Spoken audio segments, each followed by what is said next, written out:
Hello and welcome to the Temple of Tomes with your host, Indie Comics Jones. Today is August 9th, 2022. This is episode 528. Today we're looking at The Dead Lucky. This is issue number 1 coming out from Image Comics at a whopping $3.99. Okay, on the cover we have our hero.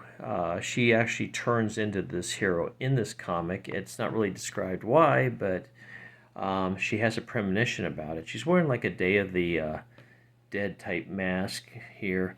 And this copy is actually signed. I don't know if you can really see it. It's Melissa Flores, who is the writer. I believe that's her signature or initials.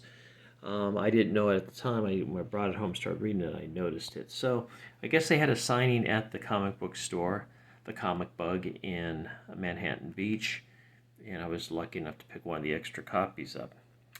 So this is, unfortunately, a not recommend. I had high hopes for it. It looked kind of interesting. The art in it is pretty good. It's not great. And let's try to read these. This is very difficult for me to read. So our writer, as I mentioned before, let's see if I can get this to focus, is Melissa Flores. Doesn't want to focus too well. There we go. French...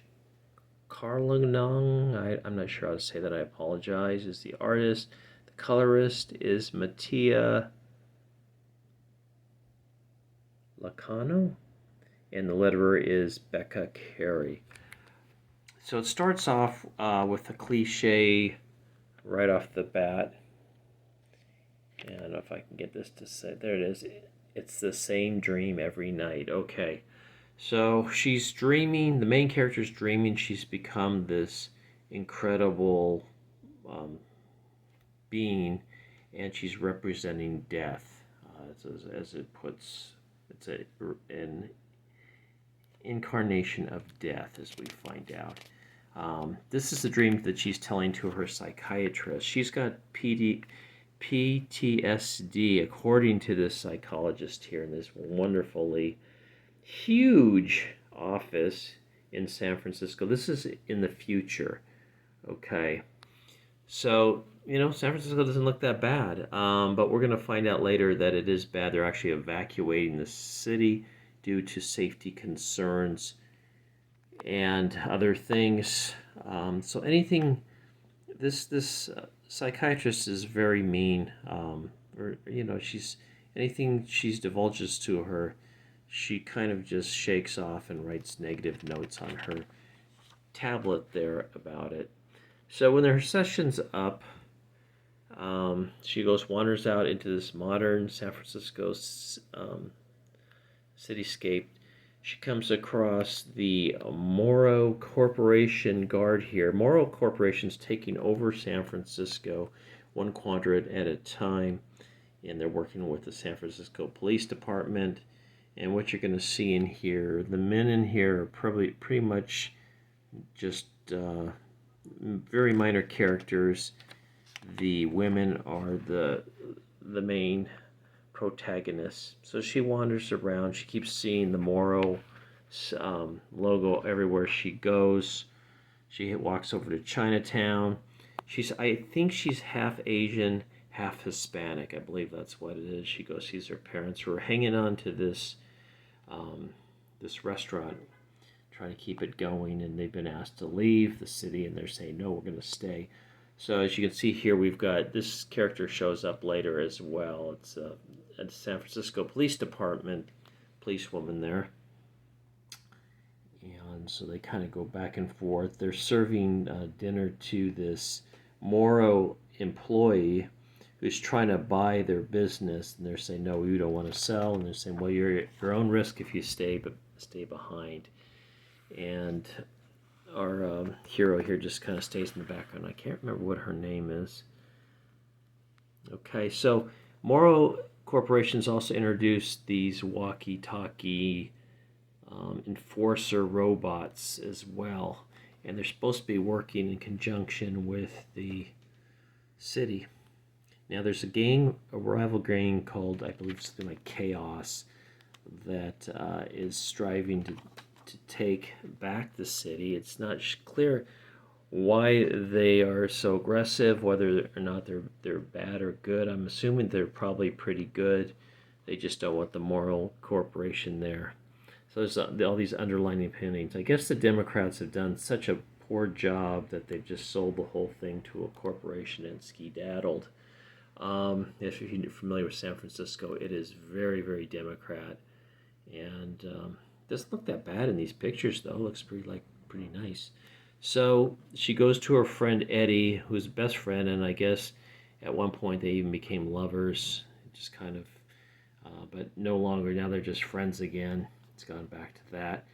And he's got this outrageously huge space, this huge workshop, and he's making, don't know how, he's making this gigantic robot.